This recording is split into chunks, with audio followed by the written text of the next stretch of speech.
Imagine a future in medicine where the stuff inside our bodies isn't just doing a job, but it actually, integrates with us, becomes part of us. Today, we're doing a deep dive into bioceramics. These are the advanced materials making that kind of future, well, much more real. Okay, so let's unpack this. We're going to look at what they are, where they're used, and importantly, what's behind their, frankly, massive growth. We'll get into the key trends, the geographical picture, and some really exciting tech advances. Exactly. And our mission here is really to walk you through some recent market analysis. We'll pull out the key insights, maybe some surprising facts about this field because it is expanding so fast. And we'll also touch on the challenges, the hurdles the industry faces. So you get a really full picture of this critical sector. Absolutely. By the end of this deep dive, you should have a really clear sense of why these materials are just so pivotal in modern healthcare and maybe even beyond. So let's get started. Maybe start with the basics. What exactly are bioceramics? Sure. So at their core, bioceramics are basically biocompatible materials.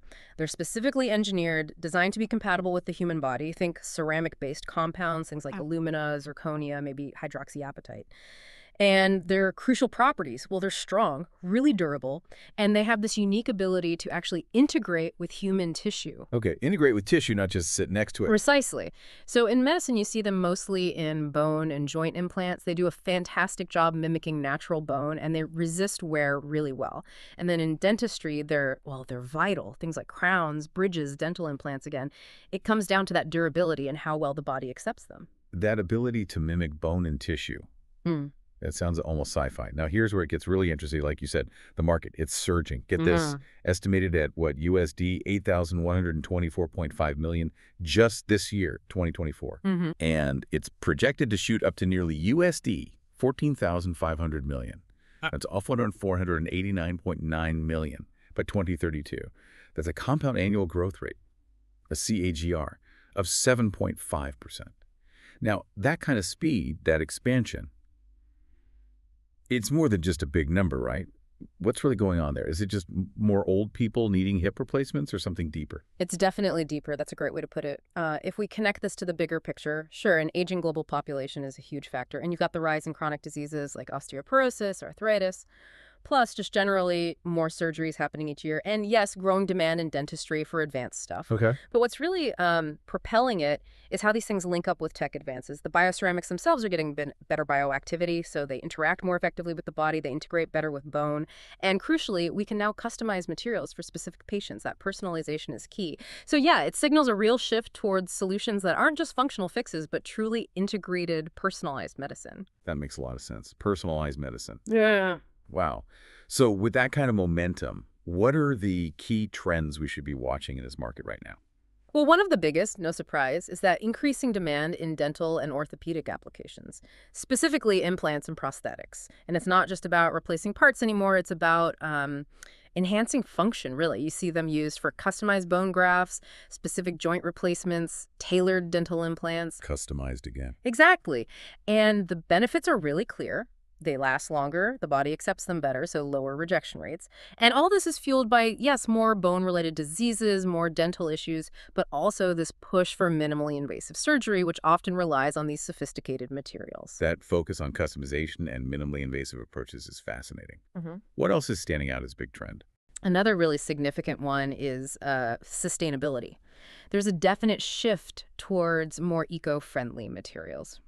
Researchers are looking hard at biodegradable bioceramics, or maybe ones derived from natural sources. The idea is to cut down on the environmental impact, medical waste. Interesting angle. And tied into that, there's this constant pressure, right? Reduce medical costs, but don't compromise on performance, actually demand higher performance.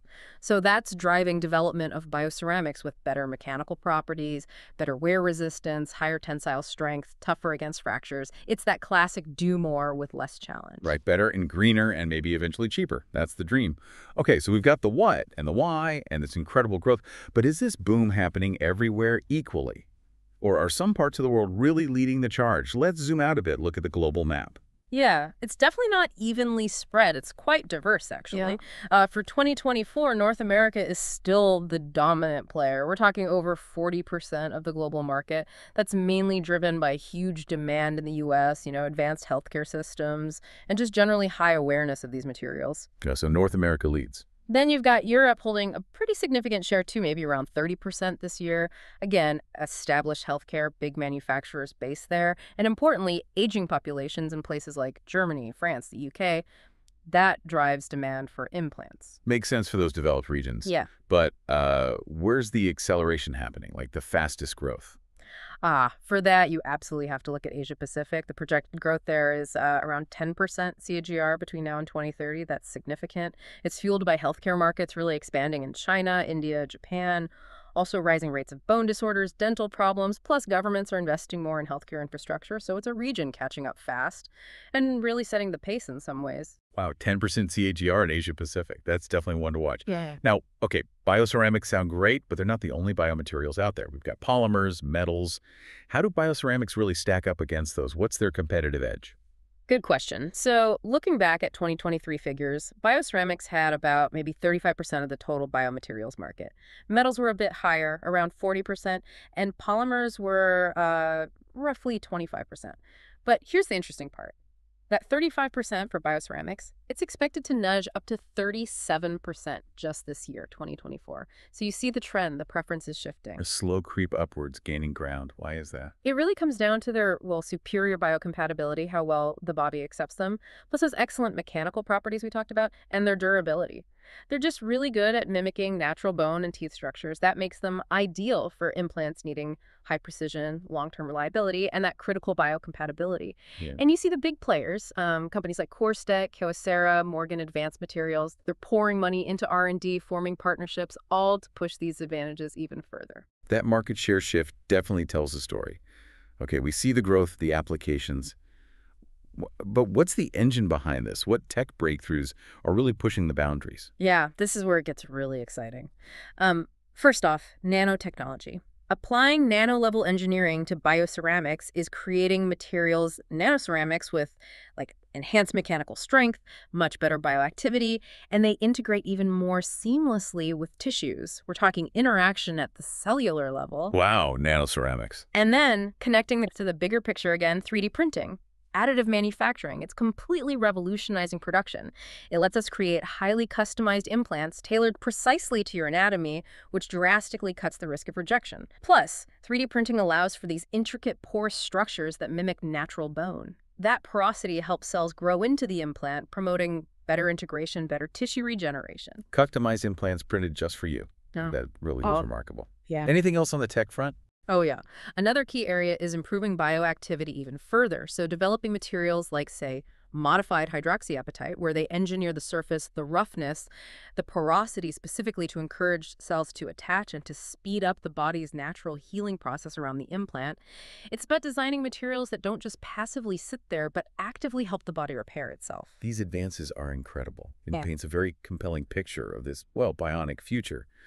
But okay, let's be realistic. With all this growth and advanced tech, there must be roadblocks, right?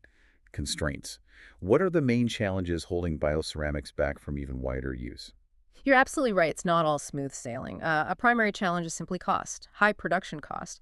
Manufacturing these things, especially for medical use, it's complex. It uses a lot of energy. The raw materials, zirconia, alumina, hydroxyapatite, they aren't cheap to begin with, and they need specialized processing to get the purity and properties needed.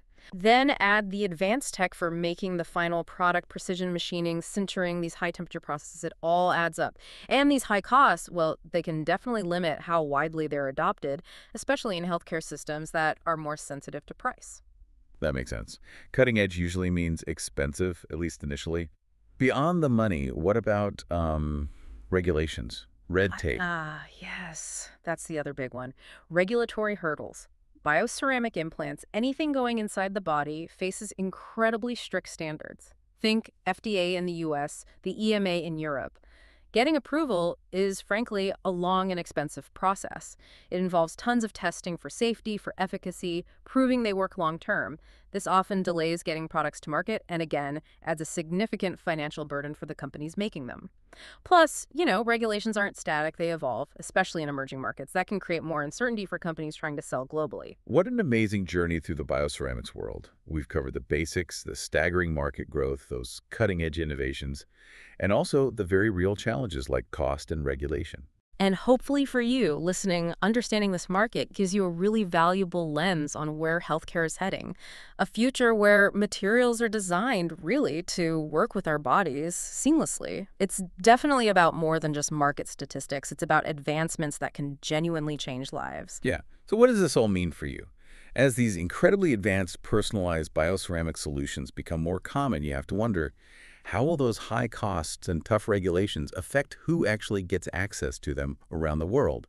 What kind of innovations or maybe policy changes might be needed down the road to make sure these amazing leaps in health technology are actually available for everyone who needs them?